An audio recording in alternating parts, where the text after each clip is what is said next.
जब चौकीदार ही चोर हो जाता है तो अपने लोगों से भी सावधानी रखनी पड़ती है। आपने देखा है कि बहुमत वाली सरकारों को लूटने का काम किया गया है। पाखंडी और ढोंगी जैसे शब्द छोटे पड़ गए। तो एक मुख्यमंत्री अपना दल विधायकों को धोखा दे सकता है बिहार में, तो निश्चित रूप से इन सारी चीजों पर ध्यान तो रखना ही चाहिए।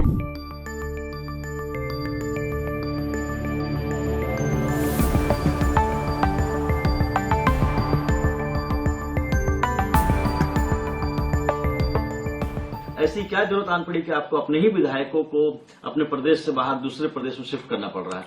देखिए, सबसे बड़ी बात है कि जिस तरह से जो लोग काम करते हैं और जब चौकीदार ही चोर हो जाता है तो अपने लोगों से भी सावधानी रखनी पड़ती है।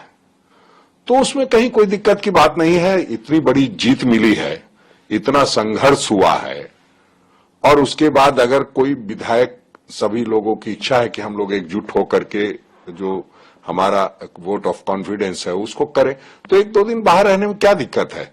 क्यों लोगों के पेट में दर्द हो रहा है? आपने देखा है कि बहुमत वाली सरकारों को लूटने का काम किया गया है। जनता के दिए गए मत को लूटने का, भावनाओं को कैद करने का कि किसी को आज इजाजत नहीं है। तो उस निमित्त हम लोग एक रणनीति के तहत ये कर रहे हैं और कहीं न कहीं इस रणनीति से हमें फायदा मिला है और आगे भी मिलेगा। तो आपको कह रहे हैं कि हॉर्स रखा है? देखिए, हॉर्स ट्रेडिंग की बात कर रहे हैं। जो सुबह तक क्या क्या बोलता था वो व्यक्ति शाम में जाके पलट जाता है। पता नहीं उनको क्या क्या नाम दिए गए। पाखंडी और ढोंगी जैसे शब्द छोटे पड़ गए। तो ऐसे में ख्याल तो रखना ही चाहिए।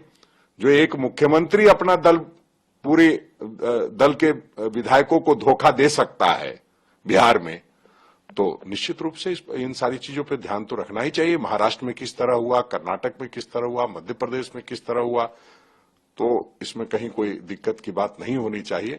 जनता ने हमें बहुमत दिया है, उसको बचाने के लिए जहां तक जो भी करना होगा किया है और आगे भी करेंगे। प्रोटेस्ट में आपके पास होंगे, आंकड़े आपके पास हैं, नंबर्स हैं, कोई इधर उधर नहीं भटकेंगे? नहीं, बहुत जल्द ये सारी चीजें हो जाएंगी। इधर उधर भटकना होता तो वो सबसे खराब दौर था जब हमने समर्थन पत्र दिया था और तब भी महामहिम कानूनी विशेषज्ञों से राय ले रहे थे। तो हमें लगता है, अब तो ये लगने लगा है कि आखिर राज्यपाल लोग जो बनाए जाते हैं, क्या उनको इतनी भी जानकारी नहीं होती है कि जब बहुमत का आंकड़े के साथ कोई दावा पत्र पेश करता है तो उसको 4 घंटे के अंदर में आपको शपथ ग्रहण कराना है।